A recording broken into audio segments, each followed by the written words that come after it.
Oi amigos, tudo bem com vocês? Sejam bem-vindos de volta à série de vídeos Obras de Carlos Bacelli dentro do canal do YouTube do Projeto Saber e Mudar. Conheça o nosso site, aí está o site www.saberimudar.com.br. Procure ali o histórico do projeto, a proposta do projeto e conheça também todo o seu conteúdo, um texto por dia, uma mensagem por dia, sem falta, todos os dias, e também os arquivos diversos com temáticas, grandes temas, autores diversos, bastante material aí para você conhecer, e também o setor com os vídeos, os nossos vídeos do YouTube, um por semana, desde janeiro de 2017. Já estamos aí mais de 2 anos completando essa tarefa de toda quinta-feira um vídeo inédito com séries diferentes que vamos intercalando. Então, se você está vendo este vídeo, clique em curtir se você gostou, se você gostar, e também se inscreva no nosso canal. Não deixe de se inscrever para receber o aviso semanal da nossa postagem. E clicando em curtir, você também vai ajudar a que este vídeo atinja o maior número de pessoas e a mensagem espírita chegue a outras mentes e a outros corações. Vamos então com as três obras de hoje que vamos estudar de Carlos Bacelli. Hoje um livro biográfico de Chico Xavier, este aqui, Chico Xavier, a Reencarnação de Allan Kardec, lançado em 2005. Bacelli, que é o principal biógrafo de Chico Xavier. Entrando no site do Projeto Saber e Mudar, você tem lá a relação completa das obras de Bacelli. Assim que ele lança um novo título, nós atualizamos todas as tabelas, ordem cronológica de lançamento, ordem alfabética título, ordem autor espiritual, também as séries Inácio Ferreira, o Espírito Inácio Ferreira, Irmão José, Domingas, Odilon Fernandes, Paulino Garcia, Espíritos Diversos, temática da mediunidade também. E entrando ali, você vai também conhecer as 23 obras biográficas e de estudo sobre vida e obra de Chico Xavier, que até agora são 23 que Carlos Bacelli lançou, escritas por ele mesmo, algumas em conjunto, inclusive, com Chico Xavier, com cartas que ele recebeu de Chico Xavier. Veja aí a relação para você pesquisar, estudar e também divulgar. Hoje nós vamos estudar um trecho desta obra, mas nós não vamos entrar neste assunto específico de Chico Xavier ser a reencarnação de Allan Kardec. Você vai precisar ler o livro inteiro que trata sobre isso e alguns outros aí que existem, livros sérios de pesquisa, como A Volta de Allan Kardec, você está vendo aí, de Weimar Muniz de Oliveira. Não vamos tratar desse assunto aqui porque não é o caso desta série. Mas vamos assinalar que para estudar também a fundo este assunto, já que a série aqui está tratando exclusivamente das obras de Carlos Bacelli, e você conhecer esta obra aqui, que lançamos o ano passado, em 2018, Allan Kardec e Chico Xavier, Identidade e Missão. São mais de 500 páginas, precisamente 548 páginas, ou melhor, 551 páginas, de estudo com material farto, colhido da obra de Carlos Bacelli sobre essa temática. Se você realmente quiser entender esse assunto, estude esta obra. Mas não vamos falar dela aqui, porque não é o caso hoje. Entrando aí no site do Projeto Saber e Mudar, você vai acessar o texto específico que vamos estudar agora do livro Chico Xavier, a Reencarnação de Allan Kardec. Este trecho, este capítulo, nem trata exatamente dessa questão, mas traz mais um estudo de Carlos Bacelli sobre a personalidade e a mediunidade ímpar de Francisco Cândido Xavier. Vamos ver. Chico Xavier, mediunidade escondida. A mediunidade de Chico Xavier não se restringia à psicografia. Sempre discreto, evitando qualquer forma de promover-se, Chico se limitava a cumprir com o dever, fugindo ao que pudesse evidenciá-lo. A verdade, porém, é que ele era maior médium do que aparentava ser. Em uma das raras ocasiões em que nos falou de si, Chico contou-nos que a sua sensibilidade mediúnica lhe permitia, por vezes, ao olhar as pessoas, saber do que elas haveriam de desencarnar. Então, porque o fato lhe era causa de profunda tristeza, já que não poderia interferir na lei do karma, ele pediu a Emmanuel que lhe fosse bloqueada tal possibilidade, ao que o referido mentor o atendeu de pronto. De outra feita, dialogando com o amigo que lhe indagara se ele dispunha de tempo para ler tantos livros e publicações de confrades que iam ter às suas mãos para análise, em tom confidencial, respondeu: eu não tenho necessidade de ler um livro do começo ao fim, basta tê-lo em minhas mãos e folheá-lo, para que eu saiba do que se trata e tenha acesso ao seu conteúdo. Há poucas semanas recebemos no lar espírita Pedro e Paulo a visita do casal Walter Negrão e Orfila, ele um dos autores de novela de maior sucesso da TV Globo. Conhecedor do nosso trabalho biográfico sobre Chico Xavier, fez questão de nos relatar o que presenciou há cerca de 30 anos quando veio a Uberaba acompanhando a atriz Aracy Balabanian. Eu estava acomodado num dos bancos do salão, diz Walter Negrão, e ninguém me conhecia. O Chico, que atendia a dezenas de pessoas, de repente virou-se para mim e me chamou pelo nome. Walter, por favor, venha até aqui. Surpreso, imaginando que pudesse tratar-se de um homônimo, não saí do lugar. Mas ele insistiu. Walter, é você mesmo, o de barba. Por favor, chegue mais perto. Ora, como é que Chico poderia saber o meu nome se, embora escritor de novelas, eu nunca aparecia no vídeo e depois nenhum de nós, eu ou a Aracy, havia sido apresentado a ele? Quando me aproximei, ele me falou: eu sei que você também escreve e com certeza gostaria de observar o modo com que os espíritos escrevem por meu intermédio. Pode sentar-se nesta cadeira ao meu lado. Convidou-me, entrando comigo num quartinho que dava para o salão das reuniões, ainda na antiga sede da Comunhão Espírita Cristã.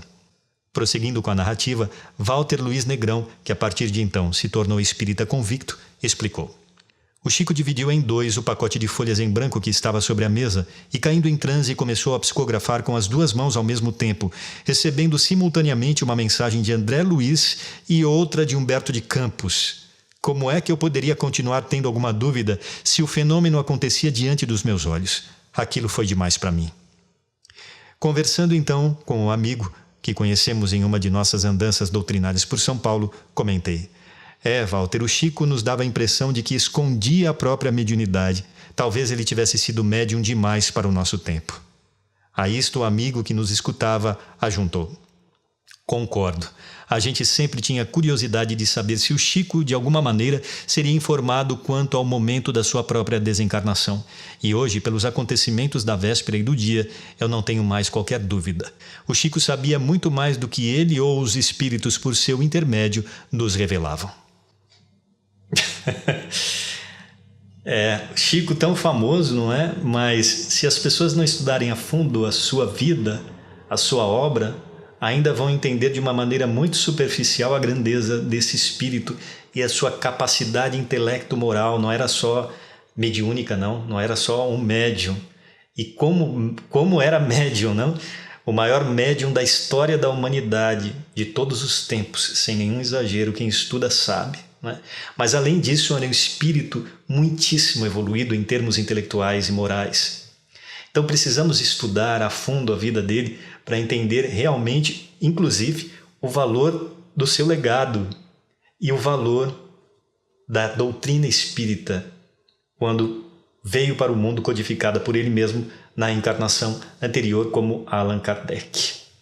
O trabalho de Carlos Bacelli como o principal biógrafo de Chico Xavier é muito importante, a gente tem que estudar essas obras. Reveja aí a relação das 23 obras de Carlos Bacelli que estudam vida e obra de Chico Xavier e também todas as outras obras, porque Chico é citado por Bacelli, tanto os trabalhos escritos por ele mesmo quanto os psicografados, o tempo todo, né? Então tem muito material aí para a gente estudar, para a gente relembrar e para a gente aprofundar. Vamos em frente. Esta é a capa da segunda obra que vamos estudar hoje, de Carlos Bacelli, Mudando o Foco. Esta é uma obra psicografada pelo Espírito Irmão José. Nos Céus da Gália, vamos conhecer o que diz a contracapa. Excepcional essa obra. Romance sobre a vida de Allan Kardec, desde quando sacerdote druida nas Gálias e posteriormente reencarnando na condição de apóstolo do Cristo, até corporificar-se na França para, em meados do século XIX, a tarefa da codificação do Espiritismo. Trata-se de um livro imperdível, repleto de ensinamentos e informações romanceadas sobre a trajetória de Allan Kardec e do Espírito da Verdade, tanto quanto de eminentes outros vultos druidas, essênios e cristãos que mais tarde haveriam de reencarnar para dar em ensejo e triunfo a terceira revelação. Irmão José tem 40 obras publicadas através de Carlos Bacelli. Vamos ver aí a relação. Dentro do site do Projeto Saber e Mudar, temos a relação completa das obras de Carlos Bacelli, que temos falado sempre aqui nesta série de vídeos, decupada, separada por ordem de lançamento, ordem alfabética, título, autor espiritual, etc. E vamos entrar na tabela aí, na relação das obras somente de Irmão José. São 40, acabou de lançar a 40ª obra que falamos a semana passada, no vídeo da semana passada. E dentre elas existem 4 romances históricos. Entre esses 4, o que estamos conhecendo hoje, estudando hoje, Nos Céus da Gália. Lembrando que nós vamos ler apenas um trecho aqui, né? A obra tem que ser estudada no seu contexto, em toda a sua argumentação ao longo dos capítulos e na riqueza de informação que traz ali em diversos pontos sobre a própria história do Espiritismo, já que estamos falando de Allan Kardec. Aliás, o próprio Chico Xavier, não é? Vamos ao texto de hoje, então, desta obra. Aí dentro do site do Projeto Saber e Mudar você pode acessar e também divulgar este trecho. Mas antes, veja bem que nós vamos, embora a temática do livro seja a que já falamos, com a leitura da contracapa, dentro disso há uma riqueza de estudos e observações e análises de conhecimento impressionante. O trecho que vamos ler agora, veja que não está falando propriamente da vida de Allan Kardec naquela época, não é? Mas veja que análise interessante ele traz aqui neste trecho. Vamos ver. A temática é reencarnação. Veja a lógica do processo reencarnatório e quanta coisa a gente pode refletir e que normalmente não se pensa. Está descrevendo um trecho específico de um acontecimento histórico que ocorria nesta narrativa. E o trecho diz: muitas crianças e mulheres completamente sem rumo pela intervenção magnética destes ceareiros do mais além eram induzidas a sono reparador. Evidentemente, isto acontecia quando tais espíritos por si mesmos não caíam em indefinido estado letárgico, à espera de uma nova existência no corpo carnal, que em circunstâncias imprevisíveis poderiam acontecer em tempo mais curto ou longo. Aliás, com a invasão dos romanos, que permaneceram acampados no território da Gália por mais de 2 anos, com muitos deles no período de pós-guerra, continuando por lá com o intuito de consolidar sua conquista, as mulheres gaulesas sobreviventes, engravidando-se deles, possibilitavam que muitos romanos mortos na batalha reencarnassem na condição de seus filhos. Preste atenção. Pela lei de compensação, renasceriam para defender a terra que tudo haviam feito para arrasar, inclusive aprendendo a falar no idioma que tensionaram fazer emudecer. Vocês perceberam? Aqueles que guerreavam, que estavam atacando outro povo para destruir,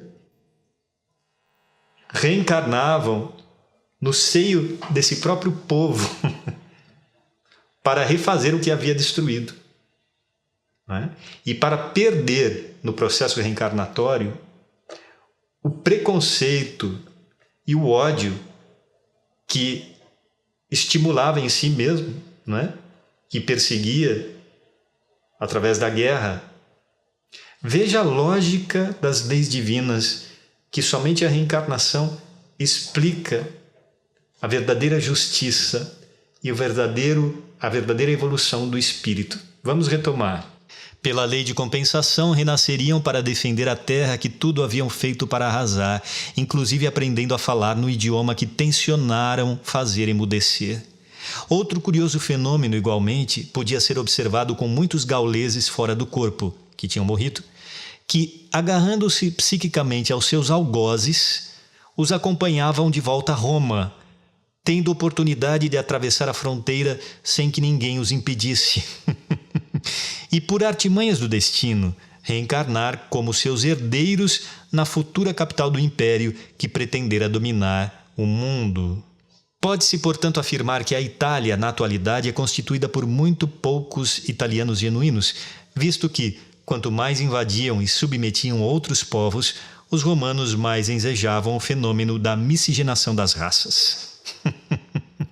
A abençoada lei, a da reencarnação, através da qual a sabedoria divina faz com que todas as injustiças humanas, a partir de si mesmas e com o concurso paciente do tempo, sejam reparadas. Há milhares de anos, Hermes Trimegisto ensinava: ó Asclépio, toda alma humana é imortal, mas não são todas do mesmo modo, diferem segundo o modo e o tempo.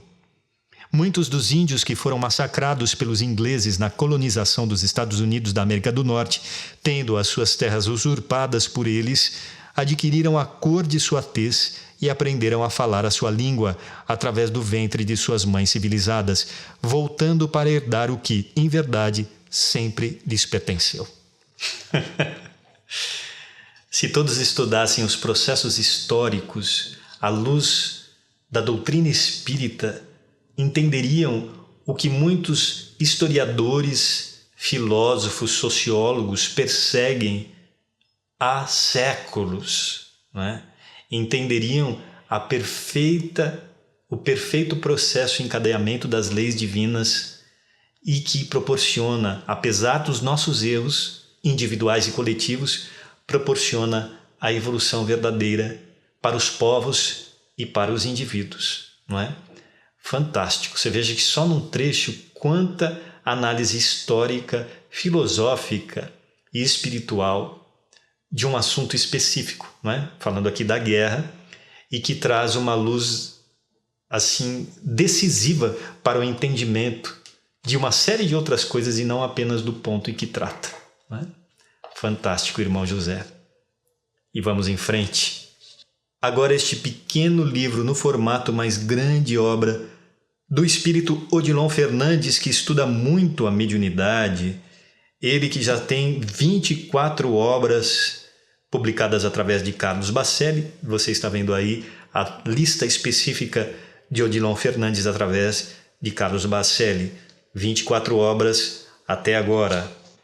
Não só os médiuns propriamente que trabalham com isso nas casas espíritas, mas todas as pessoas deveriam estudar estas obras, já que todos somos médium, né? Todos somos médiums, que a mediunidade é uma faculdade humana, não é? E esses livros de Odilon Fernandes aprofundam com uma inteligência, né, aguda a questão da mediunidade, inclusive tratando as obras de Kardec que tratou do tema, especialmente o livro dos médiuns, de maneira assim diferenciada. Muito importante. Vamos ver aí o trecho que vamos conhecer hoje, que também está dentro do site do Projeto Saber e Mudar, para você acessar, conhecer, levar para o seu grupo de estudos e também divulgar. As narrativas do além. Por mais que se esforcem, nenhum espírito e nenhum médium conseguirão transmitir aos homens visão mais abrangente da realidade da vida no mundo espiritual. Nesse sentido, os mais primorosos comunicados nada mais representam que diminuta amostragem do que o homem encontrará quando deixar o corpo carnal. Infelizmente, devido à secular influência cultural e religiosa deficiente, o homem na Terra ainda não possui mente para assimilar a verdade em horizontes mais amplos. As narrativas, pois, dos desencarnados aos encarnados, falando de sua situação no mais além, com a riqueza de detalhes possível, representam apenas e tão somente o que o espírito logra transmitir, o que o médium consegue filtrar e o que os homens podem entender. A gente estudando acha que sabe muito, não é? Nós estamos engatinhando para as verdades espirituais. Esta é que é a realidade, engatinhando. Mas ora, com todo este material fantástico à nossa disposição, de Allan Kardec, de Chico Xavier, de tantos outros autores, de Carlos Bacelli, nós ainda preguiçosamente não nos dedicamos a estudar. Como é que a gente vai avançar? Como é que vamos avançar? Não é? Então, a gente tem que exercitar esse raciocínio a partir do conhecimento, não é? Ler e refletir. Porque tem gente também que adora ler. Vai ler assim, lindo aquele livro, adorei. Você refletiu sobre aquele conteúdo? Você pensou? Claro que a gente não absorve tudo, né? Que é muito material. A gente não fixa, ou melhor dizendo, a gente não consegue fixar tudo, mas a gente avança a cada passo, a cada página. E é nesse processo aí que a gente vai realmente descobrindo a realidade como é mais ampla do que parece, não é? E bendita a doutrina espírita que nos traz esse conhecimento e que nos deixa abertas as portas do aprofundamento gradativo, né? A doutrina tem somente pouco mais de 160 anos da codificação de Allan Kardec e temos uma riqueza literária aí sem comparação, né? Com nenhuma outra literatura de autores, obras e temáticas e aprofundamento das questões espirituais. Então nós precisamos estudar, né? Isso é algo que a gente não pode relegar, porque quando a gente vê, já está passando o tempo e a gente pouco absorveu e pouco teve contato com esse material fantástico, não é? Muito obrigado, Odilon Fernandes, Carlos Bacelli, por mais esta obra, e a semana que vem estaremos de volta com mais um vídeo da série Obras de Carlos Bacelli, em comemoração aos 200 títulos publicados dele, que está chegando, estamos no 199, e 50 anos de mediunidade. Um forte abraço, amigo Bacelli, e para vocês um beijo e até a próxima semana.